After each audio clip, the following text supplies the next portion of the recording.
Good morning बच्चों, मैं मनोरंजना शुक्ला।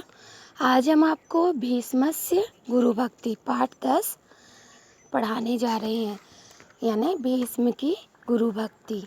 तो देखिए बच्चों, पुरा हस्तिनापुरस्य सम्राट महाराजा शांतनु आसीत।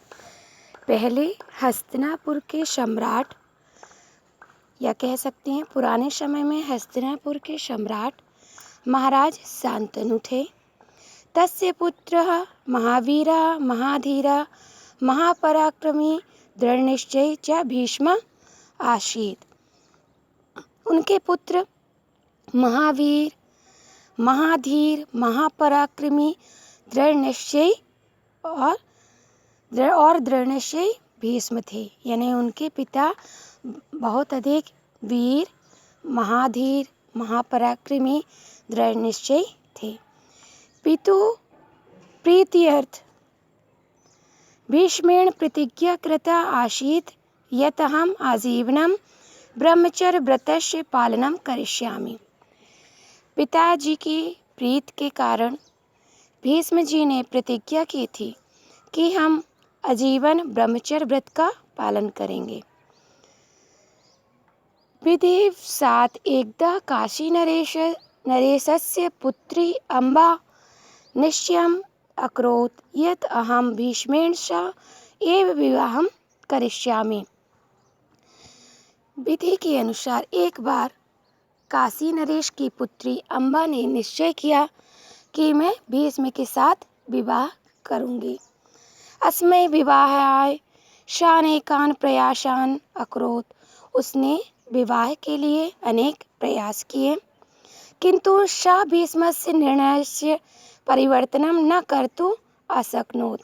लेकिन भीष्म के निर्णय में परिवर्तन करने में असमर्थ रही।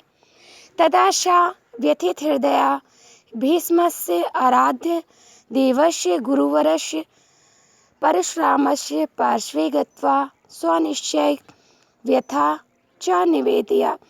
तो वह अपनी हृदय की व्यथा को लेकर भीष्म के आराध्य देव गुरु परशुराम के पास जाती हैं और अपनी व्यथा का पूर्ण उन्हें बताती हैं, यानी और अपनी शादी के लिए उनसे निवेदन करती हैं।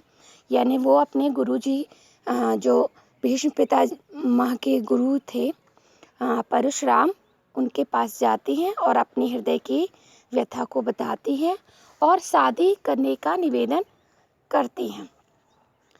तस्य व्यथां श्रुत्वा गुरुवरः परशुरामः अतिद्रवित भूत्वा अकथयत् यत् अहं भीष्मं प्रबोधयिष्यामि। तो उनकी व्यथा को सुनकर गुरुवर परशुराम ने उनसे कहा कि मैं भीष्म से इस विषय में चर्चा करूंगा। मयि कथिते सा त्वयां सह नूनमे विवाहं करिष्यति। मेरे कहने पर वह विवश होकर विवाह अवश्य करेंगे। गुरुवरस्य वचन श्रुत्वा अम्बा पूर्ण रूपेण निश्चिता अभवत्। गुरु के वचन सुनकर अम्बा पूर्ण रूप से निश्चिंत हो जाती है। अन्येदु वीरवरम भीष्म बोधयतु गुरुवरः परशुरामः हस्तिनापुरम अगच्छत्। फिर गुरुजी जो है भीष्म के पास जाते हैं हस्तिनापुर और उनसे मिलते हैं। यदा भीष्म तस्य आगमनस्य समाचारम् आश्नुनोत् तदा गदगदो भूत्वा तस्य सुस्वागतम् अधावत्। और भीष्म अपने गुरु के आगमन का समाचार सुन के बहुत अधिक प्रसन्न होते हैं और उनका स्वागत करते हैं। सातु पथि एव गुरुवरस्य पादयोः पतितवान्।